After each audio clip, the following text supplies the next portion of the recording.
Hello, my name is Grant. Today I'll be explaining the Marxism argument and the 2 points. So the first point is exploitation, and I think we all, like all of us, know what exploitation is, like exporting somebody. But if I had to explain to somebody that doesn't know what exporting somebody is or exploitation is basically when people skim off the top or when people take advantage of others for their own personal growth. This kind of reminds me of Kantianism, like a few assignments before, because um, some like bosses or investors take advantage of people and they see them merely as tools, when Kantianism tells us not to take advantage of people. So it's kind of like it all mixes up in this like class philosophy. So I kind of like that. But back to what I was saying. So exporting somebody is using them for your own growth. And like for investors, like capitalists, they export people um, all day, every day, because capitalists take money off of people's labors, and they skim off the top, and they skim the money off the top and make it theirs, which is unfair. I kind of feel like, because if you're working for somebody and you still get taxed, and people that already have a lot of money take your money from you, that's kind of unfair. I feel like people who work in like labor jobs should get 100% of their labor, because they're literally working for all their money, but they're not getting all the money they're not getting all the money they're earning. So I feel like that's unfair. And alienation goes along with that, because if you're doing a labor job, like I kind of like that Professor Matt explained, like he was doing a labor job where he was welding stuff, but it paid him more. So it was kind of like a plus and a minus. Like it is not it is mind numbing work to a certain degree, but like it also pays more. But I think Klimikos, I don't know how to pronounce. I'm probably butchering it, but he or she, I think it's a he, explains it kind of like um, everybody should get their, even if it's a dumb job and it's not a fulfilling job.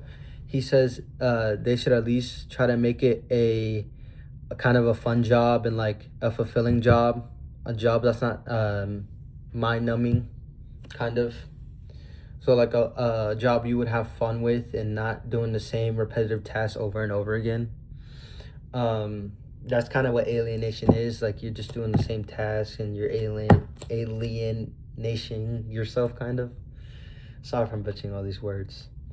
But I also agree with Professor Matt, because at a certain degree, like even if you passed all like the factories and all this stuff to the government, it's only like, I don't feel like that's not fulfilling. It probably would fulfill the Marxism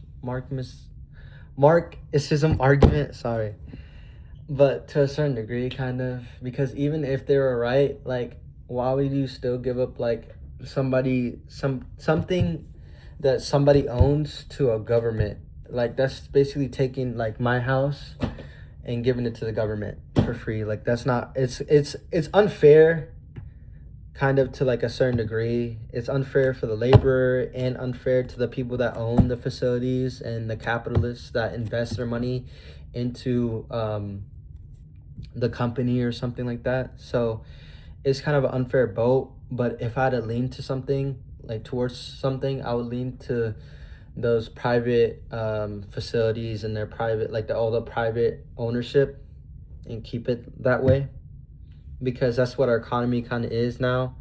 But the whole point of it is like, I think they're like on the democratic side, kind of. So I get why they think like that, but to a certain degree, it would just be unfair to both sides. So I'd rather just keep it the way it is. Um, I did kind of learn. Well, I learned about alienation. I didn't really know. Yeah, I didn't really know about alienating and like alienation and like how people just do the same repetitive tasks over and over again to make a living. I feel like that's kind of like annoying because I used to work at a job, I think like a kids place, trampoline park, and they made me do a lot of work, and it was the same repetitive task over and over again, and it kind of made me kind of like not sad, but it made me like, I don't know, I was just annoyed with the job because it was doing the same repetitive tasks over and over again every weekend, and then the managers would tell me what to do, and the boss was, he came in like the CEO, the guy who invested in the company or he made the company. He came in like every, I don't know, like 3 times a year, and just came in and just butchering us and critiquing how we all did. And like I understand, like he made the job, he employed me, but I feel like he didn't make it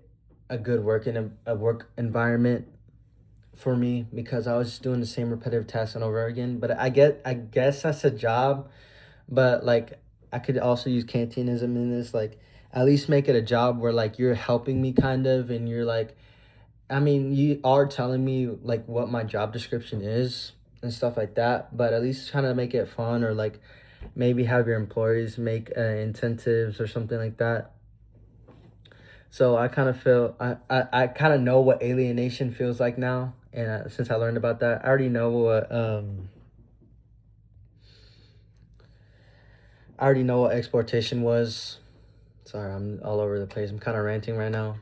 But yeah, I feel like he was alienating my boss, my old boss was alienating me, kind of, and kind of exploiting me because I was only getting paid like, I think like $10 an hour, which I guess that's a good first job, but it's just the same labor work it's the same work every day, and that's why I quit because it was so repetitive.